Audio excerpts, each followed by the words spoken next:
नमस्कार नमस्कार नमस्कार। तो आज हमारा तीसरा चैप्टर है अर्थशास्त्र यानी कि इकोनॉमी का मुद्रा और साख, जैसा कि यहाँ पे आपको दिख रहा है। ठीक है, मुद्रा तो सभी लोग जानते ही हैं, पैसा। साख या नया शब्द आपको लग सकता है, इसका सरल शब्द अपनी भाषा में याद रखो, लोन। ठीक है, इंग्लिश मीडियम ये देख लो, मनी एंड क्रेडिट। क्रेडिट मतलब उधार। ठीक है, अच्छा यहाँ मैंने कलर ही नहीं लिया। ठीक है, मनी एंड क्रेडिट, तो इस पे ही पूरा चैप्टर है, बहुत इजी चैप्टर है। तो हम यहाँ पर शुरू करते हैं। तो सबसे पहले मनी पे जाने से पहले एक बात समझो, क्या जब ये दुनिया शुरू हुई, ये संसार शुरू हुआ, ये लोग शुरू हुए, तो क्या मतलब शुरू से ही मनी चलती आ रही थी क्या? मतलब ऐसा तो था नहीं कि सबसे पहले ही मनी आ गई यानी कि मुद्रा आ गई, ऐसा तो था नहीं। ये हम लोगों ने ही तो बनाई है, मतलब हमने बहुत बाद में बनाई है। यानी कि जब मुद्रा नहीं होती थी तब, यानी मुद्रा यानी कि पैसे अपनी सरल भाषा में नहीं होते थे, तब सिस्टम कैसे चलता था? तब चलता था चीज के बदले चीज। यानी कि जब हम क्या करते थे, पहले समय में पैसे नहीं चलते थे तो हम क्या करते थे, कोई चीज़ खरीदनी बेचनी होती थी तो खरीदा बेचा नहीं जाता था, बदला जाता था। यानी कि एक चीज़ के बदले दूसरी चीज़, यानी कि हम एक्सचेंज करते थे, सरल भाषा में गए तो, है ना। एक्सचेंज यानी कि बदलना आपस में एक दूसरे से, यही तो करते थे।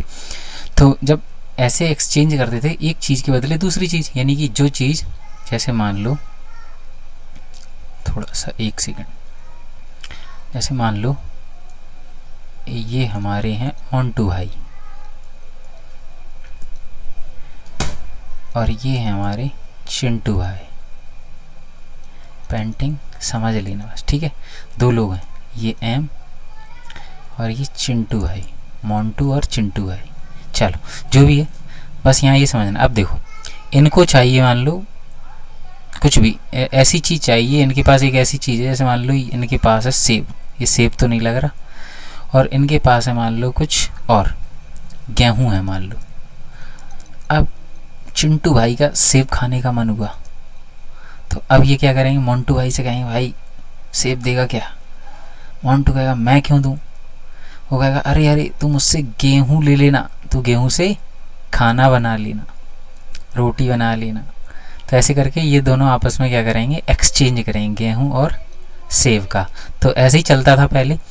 इसको बोलते थे वस्तु विनिमय, यानी कि वस्तु का विनिमय का मतलब होता है आदान प्रदान करना, यानी कि एक दूसरे को देना। ठीक है, आदान प्रदान, विनिमय।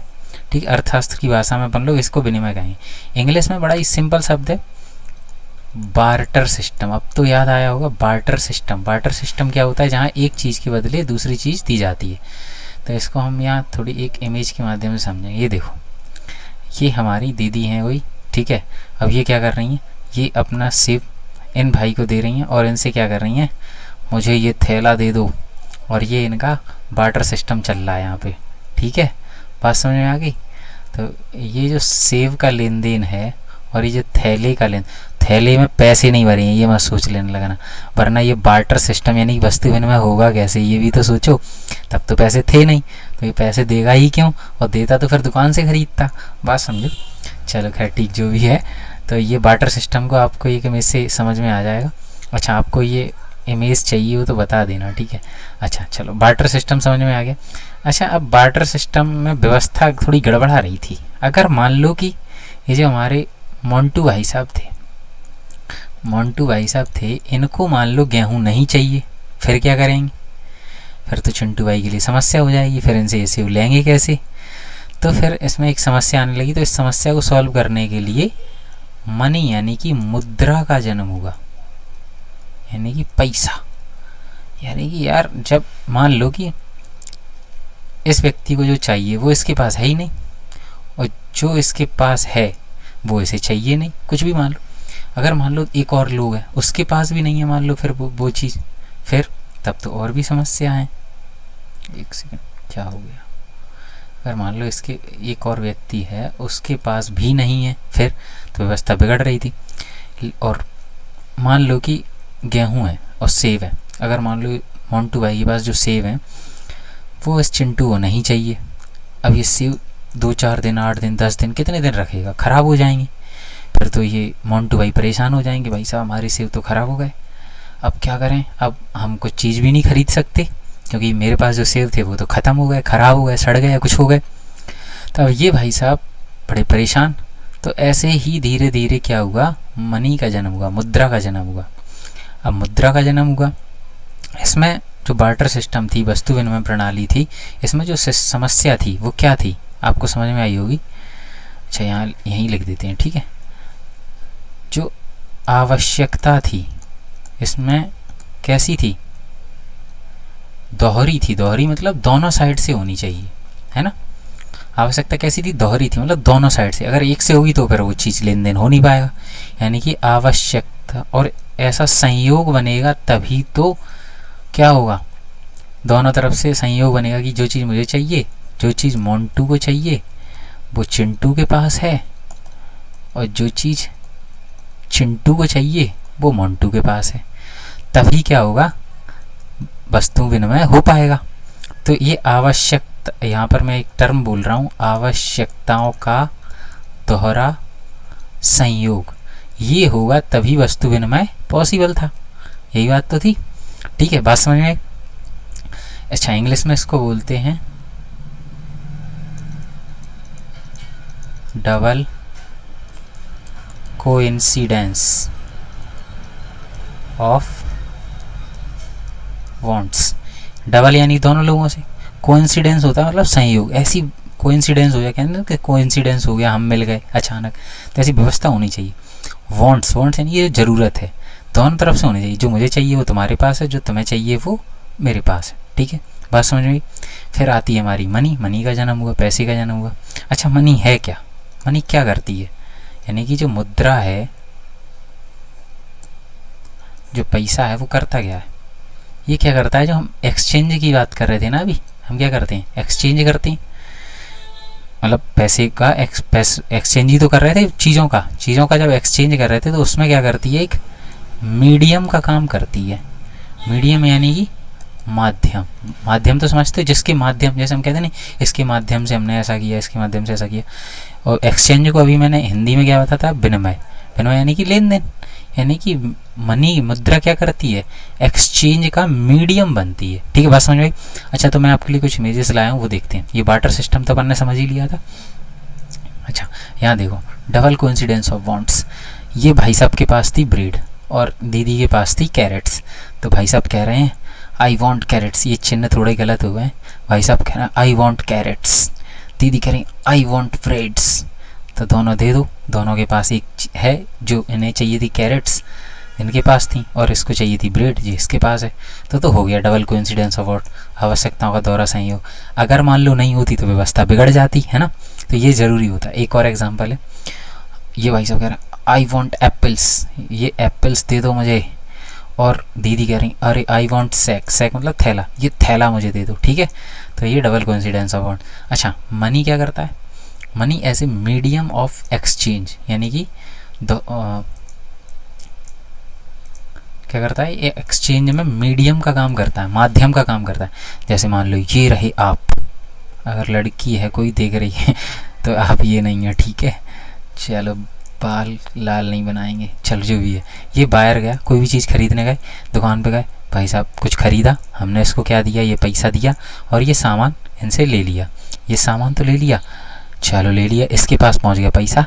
एक बात समझ में नहीं आई, ये व्यक्ति ये पहने हुए था या इसकी टेबल पे थैला रखा हुआ था। आपने सिर्फ एक लिया, ये गया कहाँ, आपने चुरा लिया, इसका पैसा कौन देगा, दे देना, ठीक है। चलो मनी समझ में आया, मुद्रा क्या है, मीडियम ऑफ एक्सचेंज, ठीक है। चलो तो थोड़ा सा इसको इरेज कर देते हैं, वैसे तो अपने पास बहुत सारी स्लाइड्स खाली हैं, बस ऐसी, ठीक है। तो इतना समझ में आ गया, 3 चीज़ें समझ में आ गई, ठीक है। क्या क्या, वाटर सिस्टम यानी कि वस्तु विनिमय, वस्तु के बदले वस्तु दी जाती है। डबल कोइंसिडेंस ऑफ व्हाट्स यानी कि जो मेरे पास है वो जो तुम्हें चाहिए, और जो तुम्हें चाहिए वो मेरे पास है, या मुझे जो चाहिए वो तुम्हारे पास है, ठीक है। और मनी क्या है, एक मीडियम है, माध्यम है एक्सचेंज, विनिमय का, ठीक है। तो यहाँ पर क्या है, आंसर लिखे हुए हैं, ये देखो, आवश्यकताओं का दोहरा संयोग। इसमें आप पढ़ लेना, वस्तु विनिमय प्रणाली में जब किसी व्यक्ति को किसी वस्तु की आवश्यकता होती है तो और अन्य व्यक्ति को किसी वही है, आप थोड़ा पढ़ेंगे तो समझ में आ जाएगा। ऐसी चीज़ की आवश्यक, एक कलर ले लें, ऐसी वस्तु की आवश्यकता होती है जो पहले व्यक्ति के पास हो और पहले व्यक्ति की ज़रूरत की चीज़ दूसरे के पास उपलब्ध हो, ठीक है, आवश्यकताओं का दोहरा संयोग कहलाती। अच्छा, इसमें वो वस्तु विनिमय वाला क्वेश्चन भी होगा, हीरा। वस्तु विनिमय क्या है? ठीक है, वस्तुओं की लेन देन की प्रक्रिया जिसमें वस्तु के बदले वस्तु दी जाती है, वस्तु विनिमय कहलाती है। हो जाएगा आंसर याद। मुद्रा क्या है? मुद्रा विनिमय का माध्यम है। अच्छा, अभी देखो ये किताब के पहले लाइन ही लिखी हुई है, money as a medium of exchange. Hindi medium देखो, मुद्रा विनिमय का एक माध्यम, ठीक है। और यहाँ चैप्टर में थोड़ा आप किस कहेंगे तो यहाँ आपको ये देखो, ये आपको दिख जाएगा आवश्यक, ये जब चैप्टर आप पढ़ोगे ना तो आवश्यकताओं का दोहरा संयोग मिल जाएगा आपको, और ये मुद्रा विनिमय का माध्यम, ठीक है। सेम इंग्लिश में भी मिल जाएगा, double coincidence of wants, highlight करके दिखा देते हैं, डबल कोइंसिडेंस ऑफ वांट्स, ठीक है। और इसके नीचे आप आएंगे, थोड़ा सा चैप्टर पेज पलटेंगे तो मीडियम ऑफ एक्सचेंज, ठीक है। तो मनी की अगर वो डेफिनेशन पूछे एक लाइन में आ जाए पेपर में तो ऐसे लिख देना आप लोग, ठीक है। खैर अब आगे बढ़ते हैं। अब आगे बढ़ने में तो चलो, अब इसके बाद अपन को जो समझना है वो मनी यानी कि मुद्रा के प्रकार, टाइप्स ऑफ मनी, ठीक है। चलो, मुद्रा यानी कि मनी के टाइप्स, प्रकार क्या क्या हैं। तो भैया तुम जानते नहीं हो। अच्छा, आप कहोगे मुद्रा के प्रकार क्या क्या हो सकते हैं, तो आप देखो प्रकार ऐसे मतलब किन किन फॉर्म में पैसा हो सकता है, किस किस रूप में हो सकता है। तो देखो जैसे कि सबसे पहले अपन लोगों को पता है करेंसी। अब अपन पैसा बोल देते हैं, पैसा एक्चुअल में एक तरह की करेंसी है ना, एक तरह की क्या है, करेंसी है। यानी कि अलग अलग देश की अलग अलग करेंसी होती है, अपने भारत की रुपया है, अमेरिका की डॉलर है, ऐसे करके ये करेंसी होती हैं, इनके नाम होते हैं अलग अलग देश के अलग अलग। बात समझ में आई? तो करेंसी जो सिक्के होते हैं वो सब क्या हैं, एक तरह की मनी है, ठीक है, एक तरह की मुद्रा है। चलो, और क्या हो सकता है, जैसे मान लो हमारे पास डेबिट कार्ड और क्रेडिट कार्ड आपने सुने हो, डेबिट और क्रेडिट कार्ड, ठीक है, ये दो तरह के कार्ड होते हैं। इसमें देखो, इसमें बैंक में पैसा होता है डेबिट कार्ड में, तब कटता है। इसमें क्रेडिट कार्ड में पैसा होता नहीं है, लेकिन पैसे लोन की तरह से काम चलता है। बात समझ में आई? ठीक है, डेबिट और क्रेडिट कार्ड। तो हिंदी में भी ऐसे ही लिखेंगे, डेबिट और क्रेडिट कार्ड। बात समझ में आ गई? ठीक है, तो ये दो प्रकार हो गए करेंसी के। बात समझ में आ गई? कौन कौन से? करेंसी और क्रेडिट कार्ड, डेबिट कार्ड। अच्छा, आप लोगों ने कभी देखा हो या सुना हो चेक बुक होती है, तो चेक भी एक तरह की क्या है, मनी का काम करती है, ठीक है। अच्छा, एक और है इसमें। अच्छा, जैसे मान लो अपने बैंक में पैसे जमा कर देते हैं, बैंक डिपॉजिट, ठीक है, बैंक में जमा रुपए भी क्या है, एक तरह की हमारी मनी ही तो है। तो इसके लिए मैंने एक यहाँ पर इमेज तैयार की है, वो देखो, टाइप्स ऑफ मनी। करेंसी आपको पता ही है, ठीक है, जो हमारे पास पैसे होते हैं वो। क्रेडिट डेबिट कार्ड पता ही है आपको, चेक बुक ये भी पता है आपको। डिपॉजिट इन बैंक्स यानी कि बैंक में जो अपन पैसे जमा कराते हैं, ये देखो दीदी बढ़िया से बैंक में जमा करें पैसे, मस्त मज़े ही मज़े, ठीक है। तो ये अपने चार तरह की टाइप ऑफ मनी हो गए, ठीक है। बात समझ में आ गई आपको? अच्छा, यहाँ आप जब किताब में आगे बढ़ेंगे तो ये देखो, मुद्रा के आधुनिक रूप, ये रही करेंसी, ठीक है, करेंसी तो आपको पता ही है। बैंकों में निक्षेप यानी कि डिपॉजिट इन बैंक्स, ठीक है, ये आपको ये भी पता चल गया। अच्छा, और आगे बढ़ेंगे तो यहाँ आपको चेक भी दिख रहा है, ठीक है, चेक यहाँ आप जब पढ़ेंगे तो ये रहा चेक। और डेबिट कार्ड, क्रेडिट कार्ड, ये देखो थोड़ा सा छपा हुआ है, तो आप लोग समझ जाइए, इसमें लिखा भी होगा, आप लोग पढ़ेंगे तो समझ में आ जाएगा, ठीक है। तो यहाँ भी आपको ये क्लियर हो गया। इंग्लिश में भी सेम ऐसे ही, करेंसी, ठीक है, डिपॉजिट विद बैंक्स, और अगले पेज पे चेक तो आपको दिख ही रहा है, चेक पेमेंट्स, चेक करो पैसा ही पैसा है, ठीक है। तो ये समझ में आ गया आपको, ठीक है। अब यहाँ मेन चीज़ आती है कि ये बैंक वाला सिस्टम क्या है। अब अपन को थोड़ी सी बैंक समझनी, क्योंकि बैंक में मैक्सिमम पैसा जमा करते हैं, निकालते हैं, ये सब है, ये है, वो है। तब ये जो बैंक है, ये बैंक काम कैसे करती है? तो बैंक काम कैसे करती है, इससे पहले अपन को एक चीज़ सीखनी है। वो एक शब्द है कोलैटरल। ये मीनिंग थोड़ा देख लेना, कोलैटरल, ठीक है। हिंदी में बोलते हैं इसको समर्थक ऋणाधार। अब समर्थक ऋणाधार क्या होता है? ऐसे क्या होता है कि अपन लोग जब किसी से पैसा लोन लेते हैं तब क्या करते हैं, उस पर कोई चीज़ अपन गिरवी रखते हैं, तभी वो पैसा देता है। अभी तो क्या है, दोस्त होते हैं तो थोड़ा बहुत दे देते हैं, पर आज के ज़माने में बहुत सारी जगह पे आप जाएंगे, जैसे सुनार की दुकान पे या किसी के पास भी, रिश्तेदारों के पास, कि कुछ हमें लोन लेना है तो भाई साहब अपनी कुछ चीज़ गिरवी रख दो, कुछ प्लॉट के कागज़ रख दो, कुछ हमको अपनी ज़मीन के कागज़ दे दो, हमको कुछ सोने की चीज़ दे दो। सोने की बिस्तर मत दे देना, ठीक है, सोने की चीज़ यानी कि गोल्ड, कुछ ऐसी कीमती चीज़ दो जिससे हमें भरोसा हो जाए कि तुम पैसा ले जा रहे हो तो चुकाओगे भी।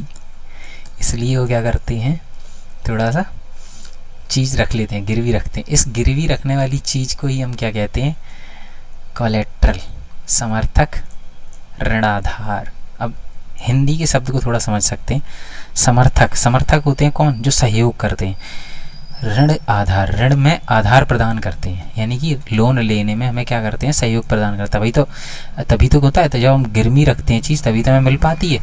ठीक है, बात समझ में आ गई। समर्थक ऋण आधार, इसके लिए भी हमने एक फ़ोटो लगाया है, देखें। चलें, कोलेट्रल, समर्थक ऋण आधार। चाहे तो अपना घर दे दो, घर कौन देगा भाई, घर के कागजात देंगे, ठीक है, घर भी दे देते हैं।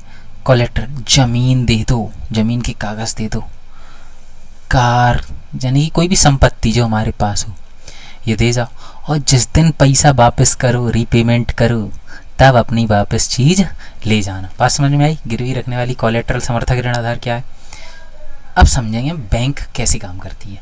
तो बैंक कैसे काम करती है, तो अच्छा, ये समर्थक ऋण आधार वाला भी क्वेश्चन आपको इसमें मिल जाएगा किताब में, बहुत इजी है। जैसे आप चैप्टर पढ़ते जाएंगे आगे, ये सारा कंटेंट एकदम लाइन से मिलता चला जाएगा। तो आप लोग बुक पढ़िए, थोड़ा और अच्छा लगेगा, मतलब और समझ में आएगा आपको, थोड़ी और अंडरस्टैंडिंग डेवलप होगी। और आंसर्स तो यहाँ पर लिखे हुए हैं, आप लोग भी कर लेना। खैर, तो अपन आगे बैंक समझते हैं, बैंक काम कैसे करती है। ये रही हमारी बीच में बैंक। अब क्या करती है, जैसे ये रहे हमारे मोंटू भाई साहब, ठीक है, गर्दन टूट गई, नहीं टूटी, ठीक है। मोंटू भाई साहब के पास थे रुपया ही रुपया।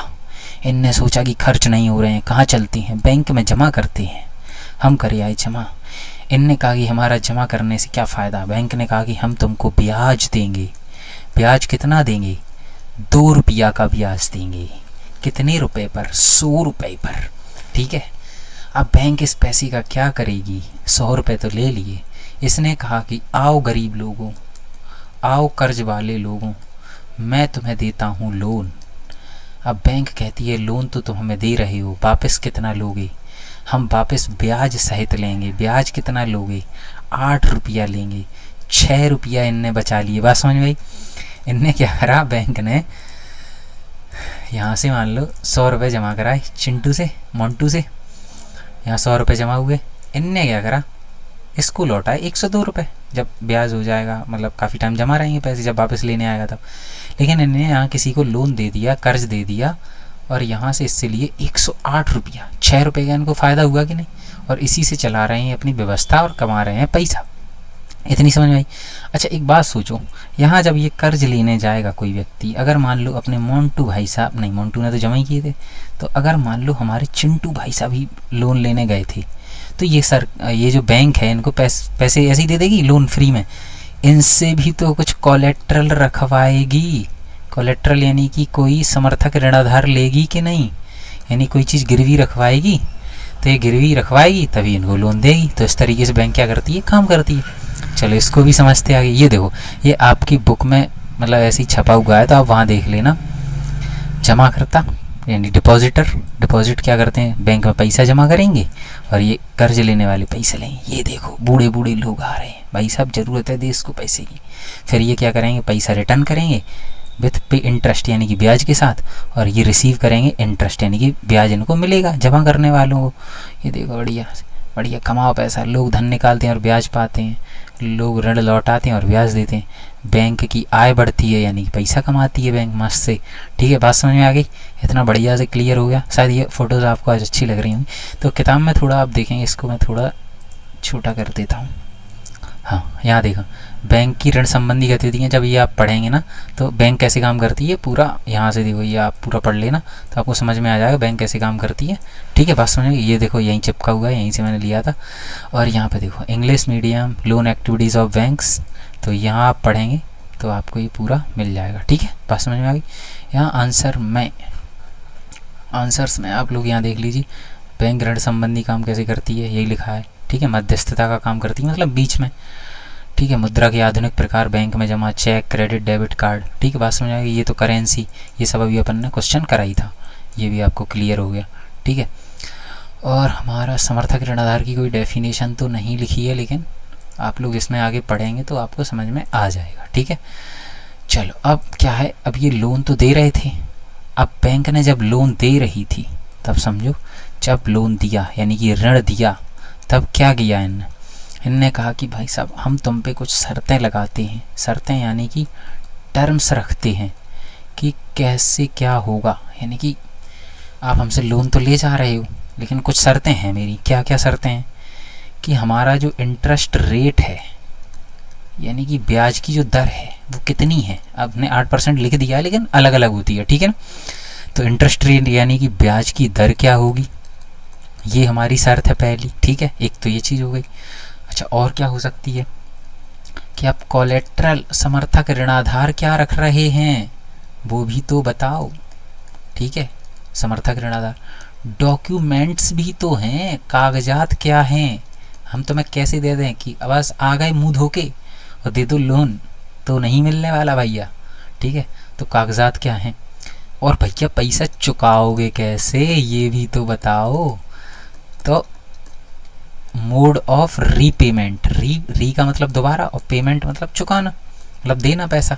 तो पेमेंट का मोड क्या रखोगे, कैसे दोगे पैसा, तो ये 4 शर्तें बता के जाओ। तो ये तो इंटरेस्ट रेट बैंक बताई, कोलेट्रल वो खुद बताया, ये कोलेट्रल रख लो, डॉक्यूमेंट्स खुद बताओगे आप लेने जाओगे तो, और पैसा भी बताओगे आप पैसा कब चुकाएंगे कैसे चुकाएंगे। ठीक है ना। तो यहाँ देखते हैं अपन थोड़ा सा लोन की टर्म्स, यानी कि terms of loan, terms of credit कह सकते हैं। ऋण की शर्तें क्या होती हैं, तो इंटरेस्ट रेट की ब्याज की दर क्या रखेंगे, ये बातचीत कर रहे हैं। ये बैंक वाले भाई साहब अलग दिख रहे हैं, एकदम चश्मा वश्मा कोट सूट लगा है। ये गरीब आदमी बेचारा गया हाफ टी शर्ट पहन के। 10% इंटरेस्ट रेट, कोलेट्रल क्या देंगे, समर्थक ऋणाधार क्या देंगे, अरे ये ले जा बेटा, तू घर के कागजात लगा दियो, डॉक्यूमेंट्स और क्या क्या आपके आईडी प्रूफ्स वगैरह, ये सब कागजात क्या क्या रहेंगे। रीपेमेंट, पैसा कैसे चुकाओगे, कैसे चुकाओगे। तो आपको ये फ़ोटो शायद अच्छी लग रही होंगी, तो अगर आपको किसी को चाहिए हो तो बता देना मुझे, ठीक है, मैं भेज दूंगा। खैर, तो ये अपने इतनी 4 चीज़ें कंप्लीट हो गई, चारों मतलब ये इसकी शर्तें हैं। तो यहाँ आप जब चैप्टर में आगे बढ़ेंगे तो टू डिफरेंस इसके आगे आइए और आगे जाइए, ये देखिए टर्म्स ऑफ क्रेडिट। तो यहाँ पर कोलेट्रल ये सब पढ़ेंगे ना, ये कोलेट्रल की डेफिनेशन लिखी है। ठीक है, फिर इसके बाद loan is repaid, terms of credit, ये आपकी टर्म्स ऑफ क्रेडिट यानी ये ऋण की शर्तें, interest rate, collateral and documentation required and the mode of repayment तो कहता है terms of credit. Hindi medium, चलो तुम भी देख लो, नहीं बुरा मान जा, कहोगे भैया ये क्या हुआ। ठीक है, ऋण की शर्तें, तो ये देखो, समर्थक ऋणदार गिरवी रखने के लिए मांग कर सकता है। एक समर्थक ऋणदार ऐसी संपत्ति जिसका मालिक कर्जदार होता है, भूमि हो सकती है, गाड़ी हो सकती है, पशु, बैंक, ये सब हो सकते हैं। ठीक है, इसके नीचे ही इसका आंसर है ब्याज दर, समर्थक ऋणदार, आवश्यक कागजात और भुगतान के तरीकों को सम्मिलित रूप से ऋण की शर्तें कहा जाता है। यह आंसर है और यही सेम यहाँ आपको इसमें मिल जाएगा, ऋण की शर्तें। ठीक है, ये रहा समर्थक ऋणाधार की डेफिनेशन लिखी है, फिर उसके बाद ये ऋण की शर्तें। ठीक है, तो आज के लिए इतना ही। तो जय हिंद दोस्तों, फिर अगली वीडियो में मिलेंगे और उसमें हम थोड़ा सा आगे का चैप्टर करेंगे और आगे के मेन इंपॉर्टेंट क्वेश्चंस करेंगे। आपको समझ में आ रहा हो तो बता देना। Thanks for watching.